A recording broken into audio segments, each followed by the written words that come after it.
আসসালামু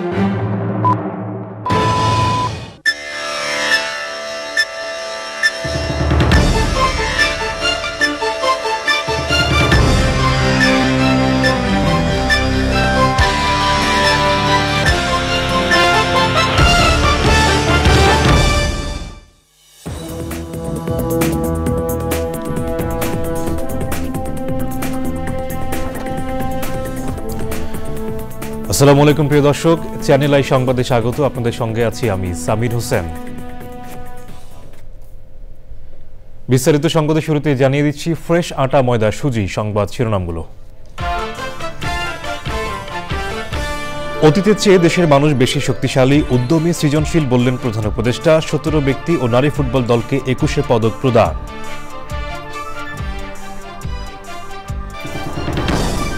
সাতাশতম বিসিএস এ নিয়োগ বঞ্চিত 1137 জনের চাকরি ফিরিয়ে দিতে আপিল বিভাগের নির্দেশ, রায়ের দ্রুত বাস্তবায়ন চান আবেদনকারীরা। সাবেক আইজিপি সহ 8 জনের বিরুদ্ধে 28 এপ্রিলের মধ্যে ট্রাইব্যুনালে তদন্ত প্রতিবেদনের নির্দেশ, সাবেক 2 পুলিশ কর্মকর্তার রিপোর্ট 28 মের মধ্যে। এবং ভারতের বিপক্ষে ম্যাচ দিয়ে দুবাইয়ে কিছুক্ষণ পর শুরু হচ্ছে বাংলাদেশের চ্যাম্পিয়ন্স ট্রফি অভিযান, যে কোনো দলকে হারানোর লক্ষ্যে টাইগাররা।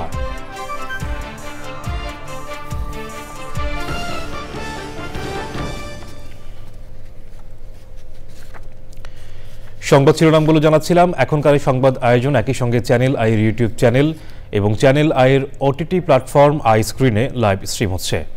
এবারে বিস্তারিত সংবাদ এবং শুরুতেই ভাষার মাস ফেব্রুয়ারি।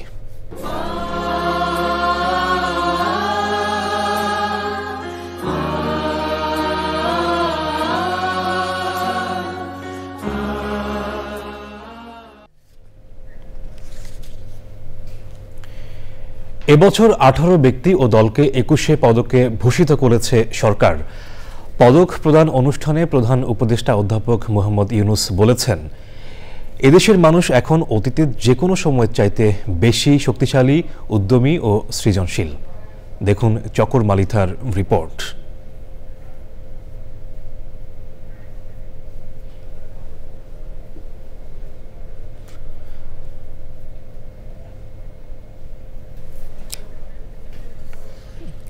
দর্শক, রিপোর্টটি এখনো আমাদের হাতে এসে পৌঁছয়নি, আমরা যাচ্ছি পরের সংবাদে। ক্রীড়াক্ষেত্রে সর্বোচ্চ সম্মাননার স্বীকৃতি পেল বাংলাদেশ নারী ফুটবল দল। ঘরোয়া ও আন্তর্জাতিক ফুটবলে অনন্য সাফল্যের স্বীকৃতি হিসেবে 21 পদক গ্রহণ করেছে বাংলাদেশের মেয়েরা। প্রধান উপদেষ্টা প্রফেসর ডক্টর মোহাম্মদ ইউনুসের কাছ থেকে পদক গ্রহণ করেন টানা দ্বিতীয়বার সাফ উইমেন্স চ্যাম্পিয়নশিপের শিরোপা জেতা নারী ফুটবল দল। অনুষ্ঠানে খেলোয়াড়, কোচ, কর্মকর্তা মিলিয়ে নারী ফুটবল দলের 23 জন সদস্য উপস্থিত ছিলেন। অসাধারণ এই স্বীকৃতি প্রাপ্তির জন্য দেশবাসীর প্রতি কৃতজ্ঞতা জানান নারী ফুটবল দলের ক্যাপ্টেন সাবিনা খাতুন।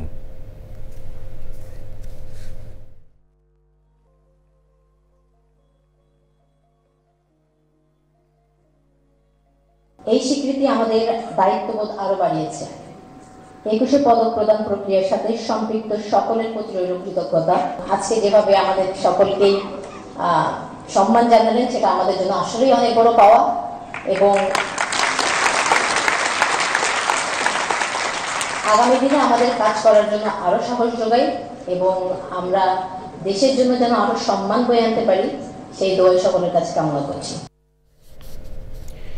এবছর 18 ব্যক্তি ও দলকে 21 পদকে ভূষিত করেছে সরকার। পদক প্রদান অনুষ্ঠানে প্রধান উপদেষ্টা অধ্যাপক মোহাম্মদ ইউনুস বলেছেন, এদেশের মানুষ এখন অতীতের যে কোনো সময়ের চাইতে বেশি শক্তিশালী, উদ্যমী ও সৃজনশীল। চকর মালিথার রিপোর্ট দেখুন বিস্তারিত। বিভিন্ন ক্ষেত্রে গুরুত্বপূর্ণ অবদানের স্বীকৃতি হিসাবে দেশের 18 ব্যক্তি ও দলকে এবছর 21 পদকে ভূষিত করা হয়েছে। রাজধানীর ওসমানী স্মৃতি মিলনায়তনে 21 পদক প্রদান করেন প্রধান উপদেষ্টা ডক্টর মোহাম্মদ ইউনুস। এবার যারা পদক পেলেন তারা হলেন শিল্পকলা চলচ্চিত্র শাখায় আজিজুর রহমান মরণোত্তর, শিল্পকলার সঙ্গীতে ওস্তাদ নীরদবরণ বড়ুয়া মরণোত্তর ও নজরুল সঙ্গীতে উপমহাদেশের প্রখ্যাত নজরুল সঙ্গীত শিল্পী ফেরদৌসারা। আমি আন্তরিক ধন্যবাদ জানাতে চাই সংশ্লিষ্ট সকলের। আলোকচিত্রে নাসির আলী মামুন ও চিত্রকলায় রোকেয়া সুলতানা, সাংবাদিকতায় মাহফুজুল্লাহ মরণোত্তর এবং সাংবাদিকতা ও মানবাধিকারে ডক্টর মাহমুদুর রহমান। গবেষণায় মইদুল হাসান, সংস্কৃতি ও শিক্ষায় ডক্টর শহীদুল আলম, শিক্ষায় ডক্টর নিয়াজ জামান, সমাজসেবায় মোহাম্মদ ইউসুফ চৌধুরী মরণোত্তর, ভাষা এবং সাহিত্যে প্রেম ও দ্রোহের কবি হেলাল হাফিজ মরণোত্তর ও শহীদুল জহির মরণোত্তর, বিজ্ঞান ও প্রযুক্তিতে মেহেদী হাসান খান, রিফাত নবী ও মোহাম্মদ তানবিন ইসলাম সিয়াম ও সাবাব মুস্তফা, এবং ক্রীড়া বিভাগে বাংলাদেশ জাতীয় নারী ফুটবল দল। সম্মানিতদের হাতে পদক তুলে দিয়ে প্রধান উপদেষ্টা তার বক্তৃতায় বলেন, এবারের অমর একুশে নতুন তাৎপর্য নিয়ে উপস্থিত হয়েছে। দেশের পরিবর্তিত পরিস্থিতিতে এবারের অমর একুশে নতুন তাৎপর্য নিয়ে আমাদের সামনে উপস্থিত হয়েছে। আমরা জানি 21শে ফেব্রুয়ারি আমাদের আত্মপরিচয়ের অবিনাশী স্মারক, আমাদের স্বাধিকার চেতনার প্রাণ প্রবাহ 21শে ফেব্রুয়ারি। তরুণ প্রজন্মের নতুন বাংলাদেশ গড়ার কথা বলেন তিনি। আমরা এখন অতীতের যে কোনো সময়ের চাইতে বেশি শক্তিশালী, উদ্যমী এবং সৃজনশীল। আমাদের তরুণ প্রজন্মের স্বপ্ন অতীতের যে কোনো প্রজন্মের স্বপ্নের চাইতে দুঃসাহসী। তারা যেমন নতুন বাংলাদেশ সৃষ্টি করতে চায়, তেমনি একই আত্মবিশ্বাসে নতুন পৃথিবীর সৃষ্টি করতে চায়। জাতীয় পর্যায়ে অনন্য অবদানের স্বীকৃতি হিসাবে 1976 সাল থেকে 21শে পদক দেয়া হচ্ছে। চকর মালিথা, চ্যানেল আই, ঢাকা। এবারে অন্যান্য সংবাদ। 18 বছর আদালতের বারান্দায় ঘুরে অবশেষে সর্বোচ্চ আদালতের রায় নিয়োগ পাবেন 27তম বিসিএসে নিয়োগ বঞ্চিত 1137 জন। জ্যেষ্ঠতার ভিত্তিতে তাদের নিয়োগ দিতে বলেছেন আপিল বিভাগ। রায় শোনার পর আবেগাপ্লুত হয়ে আবেদনকারীরা বলেছেন তাদের প্রতি অন্যায় হলেও ন্যায় বিচার পেয়ে এখন দ্রুত নিয়োগ চান তারা। মাজহারুল হক মান্নার রিপোর্ট। 2008 সালের 3রা জুলাই হাইকোর্টের একটি বেঞ্চ 27তম বিসিএস পরীক্ষায় প্রথম মৌখিক পরীক্ষার ফল বাতিলের সিদ্ধান্ত বৈধ ঘোষণা করে রায় দেন। হাইকোর্টের অপর একটি বেঞ্চ 2009 সালের 11 নভেম্বর দ্বিতীয় মৌখিক পরীক্ষা অবৈধ ঘোষণা করেন। প্রথম রায়ের বিরুদ্ধে নিয়োগ বঞ্চিত 25 জন আপিল বিভাগে 2টি লিভ টু আপিল করেন। দ্বিতীয় রায়ের বিরুদ্ধে সরকার 3টি লিভ টু আপিল করে। কিছু পর্যবেক্ষণ দিয়ে আপিল বিভাগ সরকারের লিভ টু আপিল নিষ্পত্তি করে 2010 সালের 11 জুলাই রায় দেন। রায় পুনর্বিবেচনা চেয়ে 1137 জনের পক্ষে 140 জন পৃথক আবেদন করেন। এই সংক্রান্ত আবেদন নিষ্পত্তি করে রায় দেন প্রধান বিচারপতি ডক্টর সৈয়দ রেফাত আহমেদের নেতৃত্বাধীন 5 বিচারপতির বেঞ্চ। দেশ গঠনের ক্ষেত্রে তারা যেন আপ্রাণ ভূমিকা রাখে, এই আহ্বান সকলের প্রতি। এই রায়ের ফলে ইনশাআল্লাহ প্রায় 1200 জন যারা চাকরিতে যোগদান করতে চাইবে তারা তাদের 27তম ব্যাচে ইতিমধ্যে যারা নিয়োগপ্রাপ্ত হয়েছেন তাদের সঙ্গে নোশনাল সিনিয়রিটি পাবেন, অর্থাৎ ধারণাগত জ্যেষ্ঠতা সহ তারা চাকরিতে নিয়োগ পাবেন ইনশাআল্লাহ। রায় ঘোষণার পর আদালত থেকে বেরিয়ে নিয়োগ বঞ্চিতরা তাদের প্রতিক্রিয়া জানান। আমরা এই রায়ে সন্তুষ্ট এবং আমরা আমাদের অধিকার ফিরে পেয়েছি। যেই কোর্টে অবিচার হতো সেই কোর্টে আজকে ন্যায় বিচার ফিরে এসেছে। 2007 সালের 21শে জানুয়ারি 27তম বিসিএস এর প্রথম মৌখিক পরীক্ষায় 3567 জন উত্তীর্ণ হন। তৎকালীন তত্ত্বাবধায়ক সরকারের সিদ্ধান্তের পর প্রথম মৌখিক পরীক্ষার ফল বাতিল করে PSC. Mazharul Haque Manna, Channel i, Dhaka. July August গণহত্যার মামলায় সাবেক আইজিপি চৌধুরী আবদুল্লাহ আল বাবুন ও সাবেক সেনা কর্মকর্তা জিয়াউল আহসান সহ 8 জনের বিরুদ্ধে 28 এপ্রিলের মধ্যে তদন্ত প্রতিবেদন দাখিলের নির্দেশ দিয়েছেন আন্তর্জাতিক অপরাধ ট্রাইব্যুনাল। একই সাথে গুমের ঘটনায় সাবেক পুলিশ সুপার মহিউদ্দিন ফারুকী ও বরিশাল রেঞ্জের সাবেক অতিরিক্ত পুলিশ সুপার আলেপ উদ্দিনের বিরুদ্ধে 28 মের মধ্যে তদন্ত প্রতিবেদন দাখিল করতে বলেছেন আদালত। বরিশাল রেঞ্জের সাবেক অতিরিক্ত পুলিশ সুপার আলেপ উদ্দিনকে 26 ফেব্রুয়ারি জিজ্ঞাসাবাদের জন্য তদন্ত সংস্থাকে অনুমতি দেওয়া হয়েছে। সাবেক আইজিপি আবদুল্লাহ আল মামুনের মোবাইল খুঁজে না পাওয়ার বিষয়ে চিফ প্রসিকিউটর বলেন, অনেক গুরুত্বপূর্ণ প্রমাণ থাকায় ওই মোবাইল খুঁজছেন তারা। জুলাই আগস্ট গণহত্যার ঘটনায় দায়ের হওয়া মামলায় সাবেক আইজি সহ 9 পুলিশ কর্মকর্তা ও সাবেক এক সেনা কর্মকর্তাকে ট্রাইব্যুনালে হাজির করা হয়।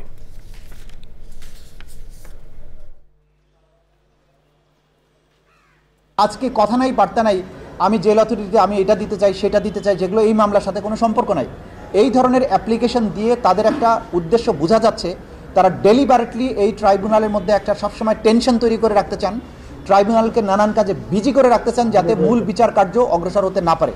আমরা ট্রাইব্যুনালকে বলেছি এই জাতীয় ফ্যালাসাস, অযৌক্তিক, যেগুলো আইনের মধ্যে নাই, এই জাতীয় অ্যাপ্লিকেশন এন্টারটেইন করার কোনো সুযোগ নেই। বাড়ির সৌন্দর্য বর্ধনের বাইরেও নিজের খাদ্য নিজে উৎপাদনের প্রচেষ্টায় নগরের অনেক মানুষই এখন নিজ ভবনে চাষ করছেন গাছপালা ও শাকসবজির। তবে উদ্যোক্তারা বলছেন ছাদ কৃষি বা আঙ্গিনা কৃষিকে টিকিয়ে রাখতে নিয়মিত পৃষ্ঠপোষকতা করা প্রয়োজন। বিস্তারিত জানাচ্ছেন শাইখ সিরাজ। বগুড়ার চারমাথা এলাকায় নতুন বাড়ি নির্মাণ করেছেন তাহমিনা খানম এবং আব্দুস সোবহান দম্পতি। সরকারি চাকরি থেকে অব্যাহতির পর এই দুই কর্মকর্তা অবসর সময় কাটানোর আর নিরাপদ খাদ্যের অন্বেষণে পরিকল্পিতভাবে গড়েছেন এই ছাদ কৃষি। তো আপনাদের এই অঞ্চলটা, বগুড়া অঞ্চল তো শাকসবজির জন্য বিখ্যাত একটা, বিখ্যাত, অনেক শাকসবজি হয়, কিন্তু বাসারটাই খেতে বেশি মজা হয় কিংবা সিদ্ধ হয় ভালো। কেন? আর বাইরেটা ওই ওরা পানি দেয়, বাজারে 2-3 দিন আগে আনে, আমরা টাটকা সবজি খাই। কীটনাশক সহজে ব্যবহার করা হয় না। 2700 বর্গফুট আয়তনের এই ছাদে উৎপাদন হচ্ছে শীতের শাকসবজি আর রকমারি ফল ফসল। ড্রাগন আছে, ফুলকপি, বাঁধাকপি, তারপরে আমের গাছ আছে, পেয়ারার গাছ আছে, লেবুর গাছ আছে, সারা বছর লেবু খাওয়া হয়। তারপরে মালটা ধরে, মরিচ হয়, টমেটো হয়, বেগুন হয়। ঘরোয়া এমন ফসলি আয়োজন দ্রুত সম্প্রসারণ হচ্ছে উত্তরের এই নগরেও। আমরা প্রতি বছর 1-2 করে প্রোগ্রাম করি, সেখানে সবাইকে ইনভাইট করি, বিভিন্ন গাছ বিতরণ করি, বিভিন্ন উপদেশ বা পরামর্শ দিই। আপনাদের ফেসবুক গ্রুপ আছে? মানে আমাদের গ্রুপের মেম্বারই প্রায় 1100-র মতো আছে আমাদের।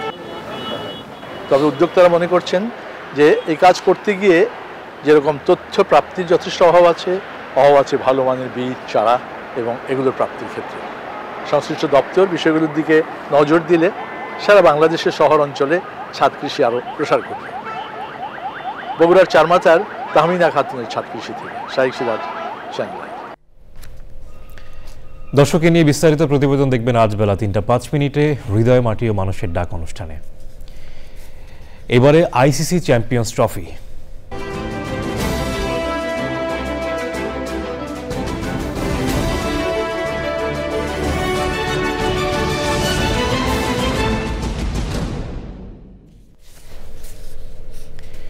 এ গ্রুপে ভারতের বিপক্ষে ম্যাচ দিয়ে আজ শুরু হচ্ছে বাংলাদেশের মিশন।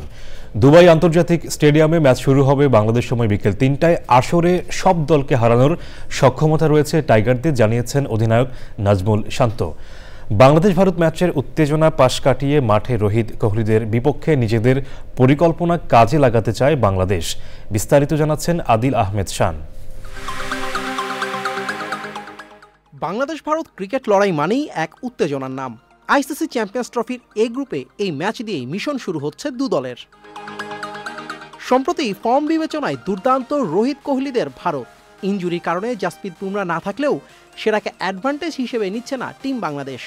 তবে সব দলকে হারানোর সক্ষমতা আছে টাইগারদের, জানিয়েছেন অধিনায়ক শান্ত। উইকেট যেরকম থাকবে ওই অনুযায়ী খেলা। ইন্ডিয়া বাংলাদেশ এরকম তো একটা এক্সাইটমেন্ট থাকেই।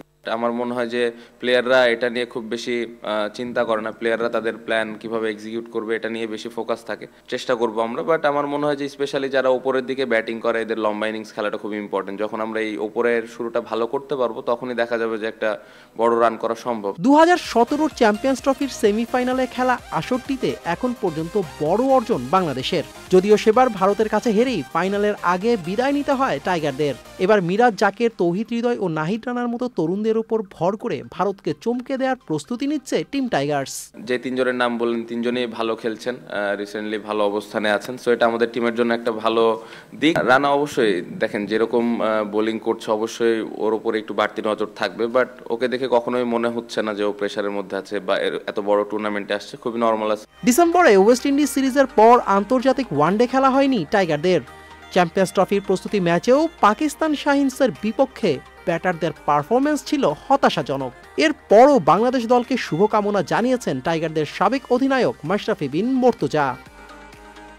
আদিল আহমেদ শান, চ্যানেল আই। দুবাইতে গত আসরের ফাইনালিস্ট ভারতের সাথে ম্যাচ দিয়ে শুরু হচ্ছে আইসিসি চ্যাম্পিয়ন্স ট্রফি ক্রিকেটে বাংলাদেশের অভিযান। গত আসরে সেমিফাইনালে মুখোমুখি হওয়া দুই দলের গুরুত্বপূর্ণ ম্যাচের বিশ্লেষণ জানাতে স্টুডিওতে আমাদের সাথে আছেন জাতীয় দলের সাবেক ক্রিকেটার জাবেদ ওমর বেলিম। এই ম্যাচ ও টুর্নামেন্ট নিয়ে তার ভাবনার কথা শুনবো। জনাব জাবেদ ওমর বেলিম, আপনাকে স্বাগত আমাদের স্টুডিওতে। ধন্যবাদ। বাংলাদেশ ভারত ম্যাচ একটা অন্যরকম উত্তেজনা দুই দেশের সমর্থকদের জন্যই। আপনার কি মনে হয় 2007 বিশ্বকাপের আইসিসি যে ইভেন্টটি ছিল সেখানে যে জয়টা ছিল সেটির পুনরাবৃত্তি বাংলাদেশ কি ঘটাতে পারবে? যদিও তারপর থেকে কোনো আইসিসির ইভেন্টে বাংলাদেশ ভারতকে হারাতে পারেনি। দেখেন, এটা অবিশ্বাস্য কিছু না, যেহেতু এর আগে 2007-এ কিন্তু আমরা ভেরি মাচ কনফিডেন্স ছিলাম কি আমরা সেকেন্ড রাউন্ড খেলতে হলে আমাদেরকে ভারতকে হারাতে হবে, যেটাতে ওই দলে আমিও ছিলাম। তার ভেরি বিগ অ্যাচিভমেন্ট। হ্যাঁ, তারপর আমরা আইসিসি কোনো ইভেন্টে জয়লাভ করতে পারিনি, বাট আমরা কিন্তু বরাবরই 50 ওভার্স ম্যাচ ভালো খেলি। হ্যাঁ, সাম্প্রতিক 1 বছরে আমরা 50 ওভার্স যেভাবে আমাদের মানে জয় ছিল সেভাবে জয় নাই। বাট আমি একদম বলবো ছিটকে দিব না কেন, ওয়েস্ট ইন্ডিজে আমরা কিন্তু সিরিজ জয়লাভ করিনি, কিন্তু আমরা কিন্তু 300+ 280 রান করেছি। আর যেহেতু দুবাইয়ের উইকেটে আমার মানে একটু ট্রিকি উইকেট হবে, যেটাকে আমরা মানে টিপিক্যাল ভাষায় বলি ফাঁসা উইকেট বলি, তো ফাঁসা উইকেট যদি থাকে আমাদের বাংলাদেশের একটা অ্যাডভান্টেজ হতে পারে। আপনি বলছিলেন যে স্লো উইকেট, সেখানে বাংলাদেশ কি 4 পেসার খেলাতে পারে কিনা? আর যদি একাদশে ব্যাটসম্যানের ক্ষেত্রে ধরি যে তাহিদ হৃদয় এবং জাকের আলী দুজনের কি একসাথে খেলার কোনো সম্ভাবনা থাকে? দেখেন, এখান থেকে বলা ডিফিকাল্ট, বাট তারপরে উইকেট যেহেতু আমি যতটুকু জানি দুবাই উইকেট, যদি আপনি ইন্ডিয়ার দল দেখেন তারা কিন্তু পূর্ণাঙ্গ তারা স্পিন অ্যাটাক নিয়ে কিন্তু তারা দল গঠন করেছে, 15 জনের 14 জনের দল যেটা। বাট ওই একটা জায়গায় আমার কাছে মনে হয় বাংলাদেশে হয়তো 3টা ফাস্ট বল এবং 2টা স্পিনার নিয়ে খেলবে। কারণ আমি মনে করি সবসময় 50 ওভার্স ম্যাচ একটা প্রপার বোলার থাকবে, আপনি হাফ আপ করবেন না। তারপর যে একটা অলরাউন্ডার থাকে like Shakib Hasan, like Miraz, which a different story. But আমার মনে হয় বাংলাদেশ প্রপার 3 জন ফাস্ট বলার 2 জন স্পিনার খেলাবে, এটা আমার মনে হয়। এই ম্যাচ জয়ের ক্ষেত্রে ওপেনার যে দুজন রয়েছেন সৌম্য সরকার এবং আমরা আশা করছি তানজিদ তামিম ওপেন করবেন, তাদের ভূমিকাটা আসলে এই ম্যাচ জয় পরাজয়ের ক্ষেত্রে কতটুকু ভূমিকা? দেখেন, যে কোনো ফরম্যাটে ওপেনিং স্টার্টটা খুব ইম্পর্টেন্ট, একটা ড্রেসিং রুম ক্যাপ্টেনের স্বস্তি দেয়, সেটা বোলিং হোক সেটা ব্যাটিং হোক। যেহেতু আমাদের 50 ওভার্সে খেলা, 300 বল অনেক বল, যেহেতু আমরা ওরকম পাওয়ার কেট খেলি না, আবার টেস্ট ম্যাচে অনেক সময় থাকতে পারি না, বাট এই ফরম্যাটে আমরা সবসময় কমফোর্টেবল ছিলাম। তো যদি স্টার্ট ভালো করে অবশ্যই বাংলাদেশ মানে ফিনিশিং যে আবার টপ দেয়, কারণ মাঝখানে আমরা 1-2 নেওয়ার মতো আমাদের চ্যাম্পিয়ন প্লেয়ার আছে। যদি বলি মুশফিক এবং মাহমুদুল্লাহ স্লগও করতে পারে মাহমুদুল্লাহ, তো ওই একটা জায়গায় স্টার্ট যদি ভালো হয় তাহলে একটা ভালো রান করলেই ইন্ডিয়া যদি অ্যাটাক করে আর বাংলাদেশ যেটা বললাম একটু ফাঁসা উইকেট থাকবে, এটা মানে প্লাস পয়েন্ট হতে পারে বাংলাদেশের জন্য। দর্শকরা, আমরা শুরুতে যেটি বলছিলাম, দর্শকদের মধ্যে বাংলাদেশের দর্শক এবং ভারতের দর্শকদের মধ্যে একটা অন্যরকম উত্তেজনা কাজ করে যখন এই দুই দেশের ম্যাচ হয়। আপনি খেলেছেন, এখন যারা খেলছেন, আপনাদের মধ্যে আসলে বাংলাদেশ ভারত ম্যাচ হলে উত্তেজনা বা অনুভূতি কেমন কাজ করে? দেখেন, প্রফেশনাল লেভেলে অবশ্যই একটা প্রেশার থাকে এগেনস্ট ভারতে যেমন প্রেশার থাকে, কারণ বাংলাদেশ অলওয়েজ মানে যেহেতু খাতা কলমে ভারত এগিয়ে থাকে, বাংলাদেশ জয়লাভ করে এটাই বড় নিউজ হবে। ভারত কিন্তু নর্মাল জিতলে এত নিউজ হবে না। তো ওই একটা জায়গায় প্লেয়াররা মানে মনে হয় ওইভাবে চিন্তা করা উচিত, বা আমার বিশ্বাস ওইভাবে চিন্তা করে কি এটা একটা আমার ম্যাচ এগেনস্ট ভারত। হয় প্রচুর মিডিয়া থাকে, প্রচুর পাবলিকের ওয়েভ থাকে, সোশ্যাল মিডিয়ায় তর্ক বিতর্ক হয়। তো ওই একটা জায়গায় প্লেয়াররা মনে হয় এই খেলাটা নিয়েই পার্টিকুলার ডে এই খেলাটা নিয়ে ফোকাস থাকা উচিত, তাহলে ভালো করা সম্ভব। বাইরের প্রেশারটা নেওয়া উচিত না। আমি জানি ইজি না, বাট আপনাকে ওই প্রেশার হ্যান্ডেল করেই পারফর্ম করতে হবে, তাহলে আপনি ভালো প্লেয়ার বা ভালো দল, যেটা আমি সবসময় বলি, এটাই হবে। জনাব জাবেদ ওমর বেলিম, আপনাকে অসংখ্য ধন্যবাদ আমাদের স্টুডিওতে এসে আপনি সময় দিয়েছেন। ধন্যবাদ। দর্শক, আমাদের সঙ্গে উপস্থিত ছিলেন বাংলাদেশ জাতীয় ক্রিকেট দলের সাবেক খেলোয়াড় জনাব জাবেদ ওমর বেলিম। এবার নিচ্ছি বিরতি, আর বিরতির পর যা থাকছে। বিরতির পর আবারও আমন্ত্রণ। খুলনা প্রকৌশল প্রযুক্তি বিশ্ববিদ্যালয়ে সংঘর্ষের ঘটনায় অজ্ঞাতনামা প্রায় 500 জনকে আসামি করে মামলা করা হয়েছে। বুধবার রাতে কুয়েটের নিরাপত্তা পরিদর্শক মনিরুজ্জামান লিটন বাদী হয়ে খান জাহান আলী থানায় এই মামলা করেন। খুলনা মেট্রোপলিটন পুলিশের উপকমিশনার মোহাম্মদ আহসান হাবিব বলেছেন, তদন্ত করে দোষীদের শনাক্ত করে গ্রেপ্তার করা হবে। কুয়েটের সাধারণ শিক্ষার্থীরা তাদের 6 দফা দাবি নিয়ে ক্যাম্পাসে অবস্থান করে লাল কার্ড দেখিয়ে ক্যাম্পাসের সব ধরনের রাজনৈতিক দলকে নিষিদ্ধ ঘোষণা করে।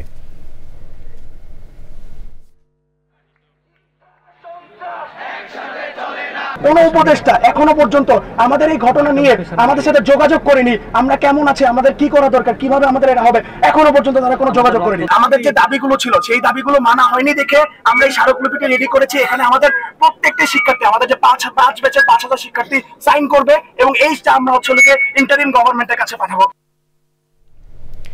এবারে নিটল টাটা কৃষি সংবাদ।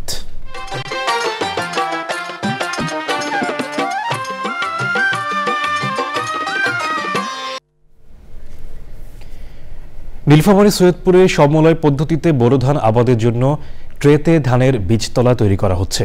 অল্প জায়গায় অল্প সময় ও স্বল্প খরচে সবুজ সতেজ ধানের চারা স্বপ্ন দেখাচ্ছে কৃষকদের।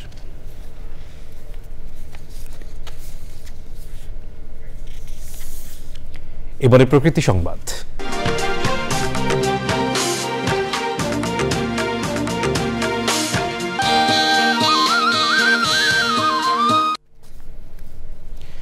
হবিগঞ্জের সাতছড়ি জাতীয় উদ্যানে দেখা মিলেছে বিলুপ্ত প্রজাতির বন্য ভালুকের। সম্প্রতি এক ফটোগ্রাফারের ক্যামেরায় ধরা পড়ে প্রাণীটি। এই ঘটনায় এলাকায় যেমন চাঞ্চল্য হয়েছে, তেমনি ভালুক দেখার জন্য উদ্যানে ভিড় বাড়ছে পর্যটকদের। উদ্যানের নিরাপত্তা নিশ্চিতে জনসাধারণ ও পর্যটকদের অবাধ চলাফেরায় বিশেষ সতর্কতা জারি করেছে কর্তৃপক্ষ।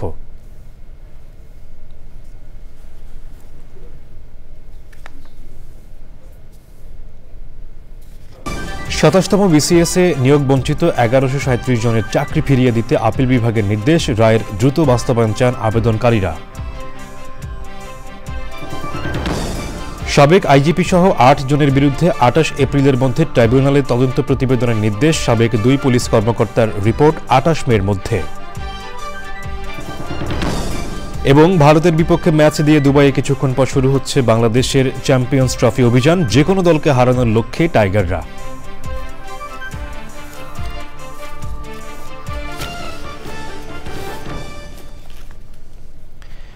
দর্শক, চ্যানেল আই এর সর্বশেষ সংবাদ জানতে ভিজিট করুন channelionline.com-এ। যুক্ত থাকুন আমাদের সোশ্যাল মিডিয়া প্ল্যাটফর্মগুলোর সাথে।